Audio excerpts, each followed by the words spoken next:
जिस चीज़ के कम होने का इंतज़ार पूरे विश्व को है वो लगातार बढ़ रहा है। हम बात कर रहे हैं रूस यूक्रेन जंग की।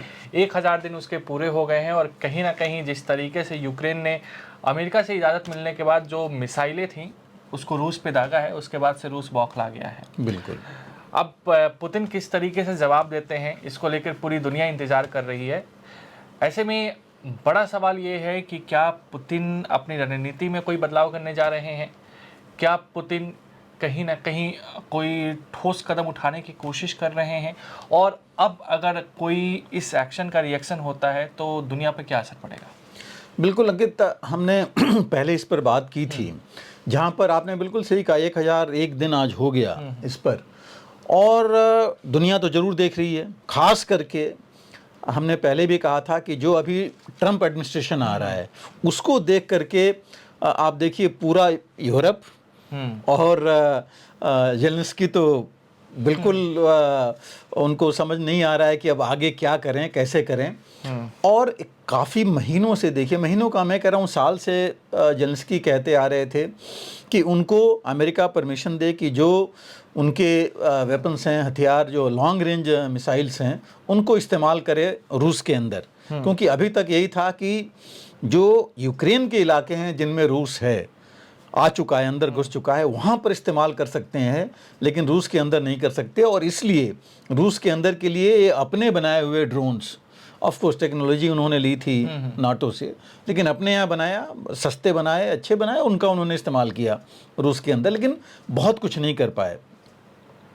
फिर उन्होंने कर्स्क का ऑपरेशन किया कि शायद अंदर घुस जाएंगे तो रूस अपनी फ़ौज यहाँ से हटा लेगा और इनको जो है फ़र्क पड़ेगा उससे यूक्रेन को, लेकिन वो भी नहीं हुआ। और हम लोगों ने पहले ये बात की थी, दर्शकों को बताया भी था 4 महीने पहले से, कि पुतिन रुकेंगे नहीं। पुतिन जो एम लेके चल रहे हैं, उनको पता है कि रूस कर्स्क में आ गया, इसको हम देख लेंगे, ये हमारे अंदर है, हम बाद में देख लेंगे। और वो जो है अभी भी देखिए डोनबास के रीजन में, वो खार्किव का इलाका है, ज़पोरिज़िया का इलाका है, वहाँ पर वो आगे बढ़ते जा रहे हैं। बिल्कुल। और कई इलाके उन्होंने, मतलब पिछले कुछ महीनों में तकरीबन 1500 से स्क्वायर किलोमीटर से ज़्यादा एरिया उन्होंने ले लिया है, जो कि अभी न्यूज़ में ये सारा नहीं आया है। और पहले और ये हो रहा था कि 18%, अब वेस्टर्न जो न्यूज़ है वही कह रही है कि 20% इलाका उन्होंने कब्जा कर रखा है यूक्रेन का, और वो इलाका जो इनके लिए ज़रूरी है। तो पुतिन तो अपने एम उनको क्लियर है, वो चले जा रहे हैं, वो परवाह नहीं कर रहे हैं कि कर्स्क में या बाकी जगह यूक्रेन क्या कर रहा है। यूक्रेन के हमले देखिए, पहले क्रीमिया में जो इतने होते थे वो कितने कम हो गए हैं, क्योंकि क्रीमिया में भी अब वो कुछ नहीं कर पा रहा है। एयर डिफेंस, एयर इन्होंने पुतिन ने अपनी, रूस ने मजबूत कर ली है, तो ये बहुत कुछ नहीं कर पा रहे हैं। सो अल्टीमेटली जाते हुए जो बाइडन ने इनको दे दिया है परमिशन, वो भी देखिए उन्होंने इस पर दिया, इन्होंने ये बताया, यूक्रेन ने, जेलेंस्की का ही स्टेटमेंट था कि तकरीबन 50,000 सैनिकों के साथ, जिसमें काफ़ी 10,000 से ज़्यादा नॉर्थ कोरियंस हैं, उनको लेकर के कर्स्क में इनकी सेना पर रूस अटैक कर रहा है। इसको लेकर के और कहा यह गया कि उन इलाके में इस्तेमाल करने के लिए ये मिसाइल का, खास करके कौन सी मिसाइल, एक ही है इनके पास मेन, ATACM, जो आर्मी टैक्टिकल मिसाइल सिस्टम्स हैं, जिसकी दूरी तकरीबन 300 किलोमीटर की है, वो दिया है परमिशन अमेरिका ने जो इस्तेमाल करने के लिए। और अभी ब्रिटेन और फ्रांस, उन्होंने अभी नहीं दी है, जिनके स्टॉर्म शैडो मिसाइल है वो भी तकरीबन उतनी ही है, और उसकी परमिशन शायद वो अब देंगे, अमेरिका और फ्रांस और ब्रिटेन। बट फ्रांस को ये लग रहा है कि अगर हम करेंगे, पुतिन फिर कुछ अपना वही स्टैंड ले लिए कि भाई ये तो डायरेक्ट इंटरफेरेंस है और वो नज़दीक है तो वहाँ कुछ कर सकते हैं, तो उनको भी सोचना पड़ रहा है। फ्रांस थोड़ा सा डिप्लोमेट भी रहा है। जी हाँ, फ्रांस तो रहा है, इसमें कोई शक नहीं है। अभी देखिए आज की तारीख में हंगरी तो पहले ही से बोल रहा है कि भाई ये बंद होना चाहिए, ज़बरदस्ती हम इतने पैसे इनको दिए जा रहे हैं, इतने हथियार दे रहे हैं जेलेंस्की को, और फ़ायदा कुछ नहीं हो रहा है, उससे नुकसान ही हो रहा है। तो ये चीज़ें इनके यूरोप के माइंडसेट में आ गई हैं। दूसरी चीज़, अभी तक अमेरिका ने, हमने पहले भी कहा था कि तकरीबन $175 बिलियन का बजट उन्होंने रखा है यूक्रेन के डिफेंस और बाकी चीज़ों के लिए। काफ़ी कुछ आ चुका है, 170 या 71 बिलियन डॉलर तो आ भी चुका है, खर्च भी हो गया है। पुतिन तो बहुत क्लियर है इस मामले में। नाटो के लिए उन्होंने बोला था, आपको याद है पिछले टेन्योर में, कि हमारा पैसा क्यों वेस्ट हो रहा है, उनको अपने डिफेंस पर उनको खर्च करना चाहिए, बढ़ाना चाहिए। वो 1% कर रहे हैं, हम अपने यहाँ से 4-5-6% कर जो जीडीपी का है वो 1% जीडीपी का कर रहे हैं, हम 5-6% कर रहे हैं। अब जो है नाटो को भी लग गया है कि भाई हमें तो अपना देखना पड़ेगा। तो ये सब चीज़ें कुछ आ रही हैं जो कि इस युद्ध पर ज़रूर असर डालेंगी।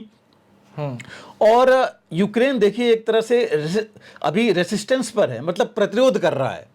वो अटैक नहीं कर पा रहा है, प्रतिरोध रोक रहा है, रेसिस्टेंस करेंगे, रेसिस्ट कर रहा है रूस की फौजों का। और जहाँ तक रूस का सवाल है, पुतिन का, वो अपने दृढ़ता से आगे बढ़ रहे हैं। तो यहाँ पर थोड़ा क्या काफ़ी डिफरेंस है। और ये नज़र आ रहा है कि यूक्रेन ये कितना रोकेंगे, कुछ हद तक तो कर लेंगे बट बहुत आगे नहीं बढ़ पाएंगे। और अभी जो है पुतिन ने तो सोच रखा है किसी भी तरीके से जो भी इम्प्लॉय करना है, हमें ज़्यादा से ज़्यादा एरिया लेना है अपना एम अचीव करने के लिए, वो उसमें चल रहे हैं।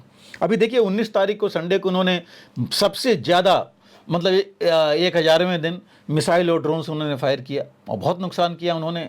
इसमें 40 से ज़्यादा तकरीबन 50 से ज़्यादा लोग मारे गए हैं।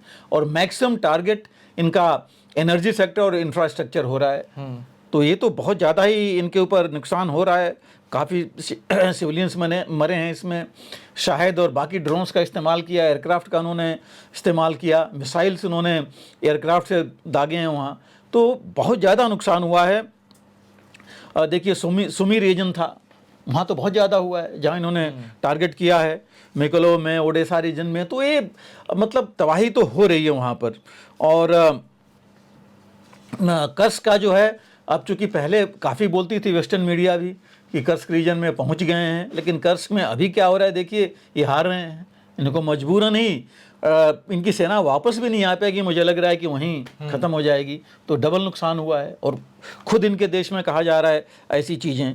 तो ये लॉन्ग रेंज जो इन्होंने दे तो दिया है, लेकिन उससे फ़र्क क्या पड़ेगा? मुझे नहीं लगता कि बहुत ज़्यादा इससे फ़र्क पड़ेगा। कुछ डैमेज ये कर भी लेंगे। और रूस की एयर डिफेंस इतनी तेज़ है कि अगर वो इनके जो आर्मी टैक्टिकल मिसाइल्स की जिसकी हम बात कर रहे हैं, उसको उन्होंने डाउन कर दिया तो होगा क्या? फिर तो इनका अमेरिका का ही नुकसान होगा। तो ये हाँ, ये कर सकते हैं कि इनको एक मौका ये मिला है कि चुन करके जो इंटेलिजेंस इनसे नाटो से मिलेगी इनको, तो जो इनके हेडक्वार्टर्स हैं, लॉजिस्टिक्स बेसेज हैं, मिलिट्री बेसेज हैं, वहाँ पर शायद कुछ कर पाएँ डैमेज। आप देखिए F-16 का कितना ज़्यादा वो हुआ था कि F-16 2 आ गए हैं और अभी तक इनको 2 और मिलने थे, लेकिन कहीं F-16 यूज़ नहीं हो पा रहे हैं। एक यूज़ हुआ था जो इन्हीं के पायलट था, लेकिन वो भी नहीं चल पाया था, क्रैश हो गया था। बट ये है कि इन्हीं के इलाके में था वो। तो 300 किलोमीटर का रेंज लेकर के बहुत कुछ मुझे नहीं लगता कि हासिल कर पाएंगे। हालांकि इन्होंने 18 तारीख को एक फायर किया है और इसमें 225 केजी का एक्सप्लोजिव जा सकता है, तो डैमेज कर सकता है। एक फायर किया था जो रूस ने कहा कि इन्होंने फायर किया और उसको गिरा दिया गया है, उसके फ्रैगमेंट से कुछ डैमेज हुआ है, ये कहना है रूस का। लेकिन यूक्रेन ने नहीं बोला है ऐसा हुआ है, क्योंकि अगर वो बोल देंगे और ऑलरेडी अगर रूस का सही हो गया कि उन्होंने एयर डिफेंस से उसको डैमेज कर दिया, तो फिर तो बहुत ज़्यादा अमेरिका की इसमें बेइज्जती होगी।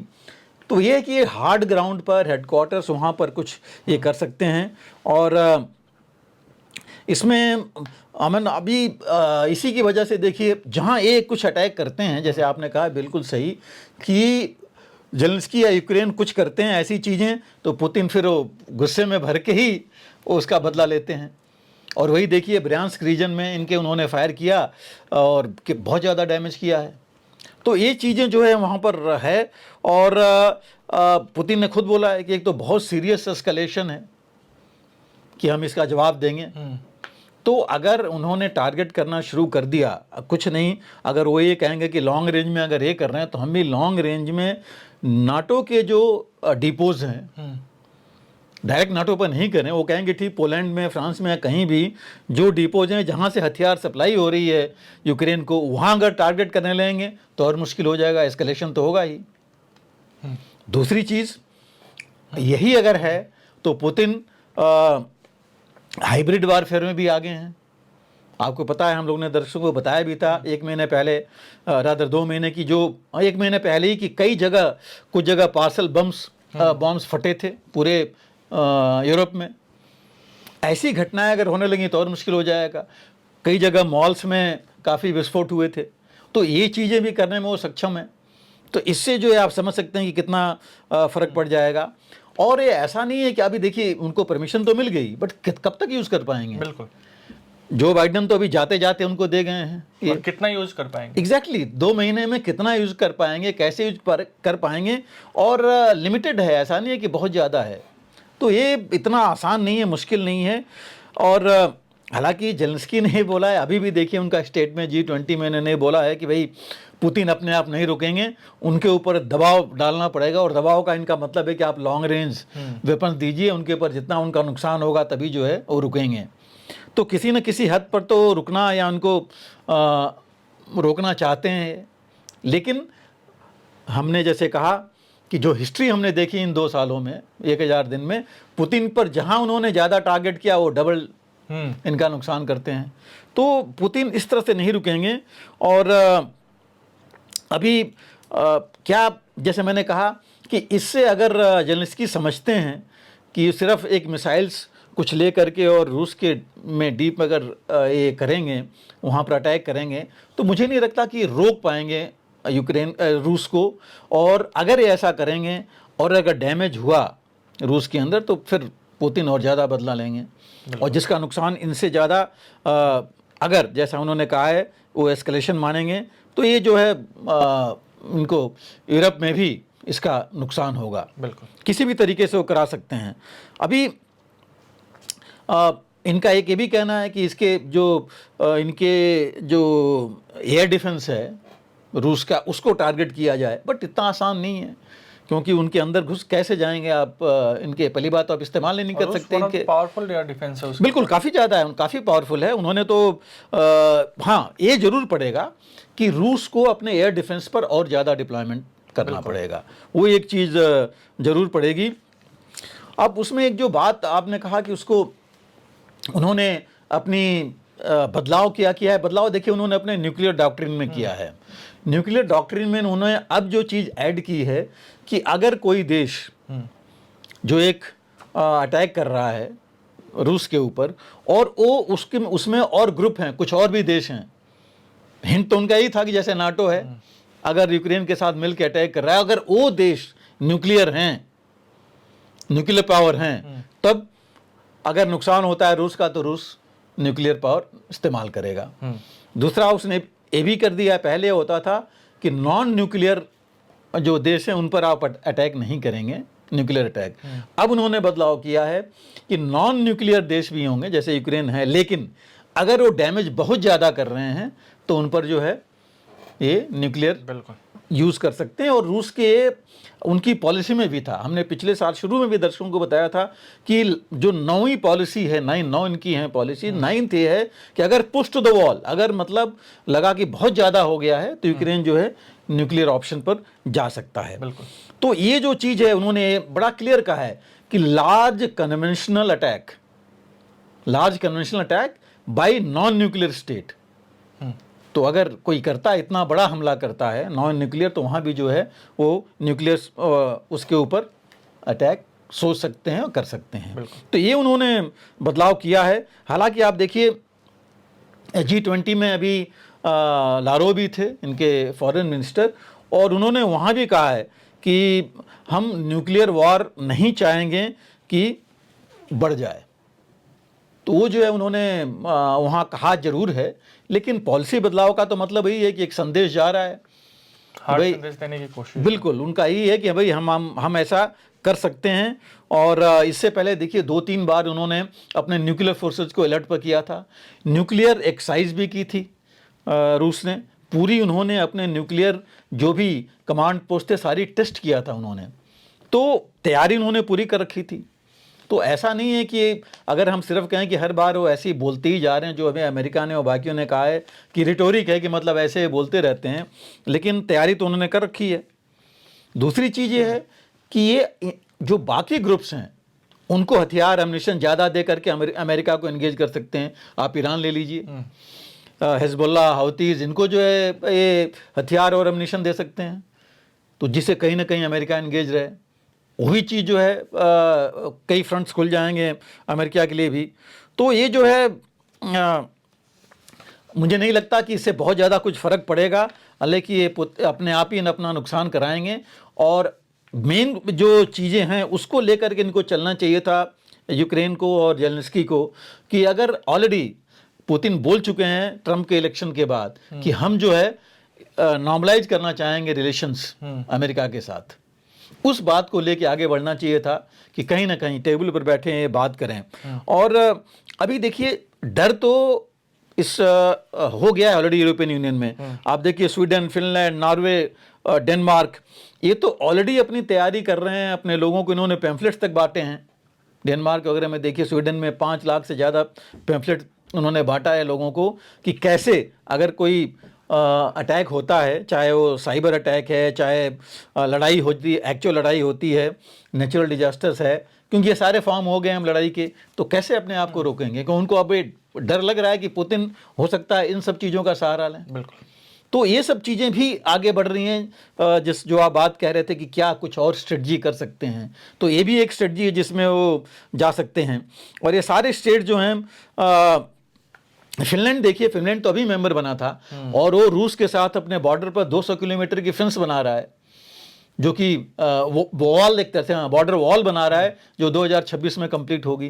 तो ये डर ही है, हाँ बिल्कुल, तभी ये हो रहा है, जो पहले कभी होता नहीं था। तो ये जो है कॉम्प्रिहेंसिव, मतलब एक तरह से इनको ये सोचना पड़ेगा कि बजाय एस्केलेट करने के लिए नॉर्मलाइज करने की कोशिश करेंगे, तभी बात आगे बढ़ेगी। इससे जो है इनका ही नुकसान होगा, यूक्रेन का ही नुकसान होगा, और यूरोप का भी हो सकता है और हो रहा है। बिल्कुल। तो आप जिस तरीके से कह रहे हैं कि पुतिन एग्रेसिव है पूरी तरीके से, यूक्रेन डिफेंस मोड पे है, खुद को बचाने की कोशिश कर रहा है। हाँ, रोक रहा है कि आगे ना बढ़े रूस, वो कोशिश कर रहे हैं अपनी तरफ से।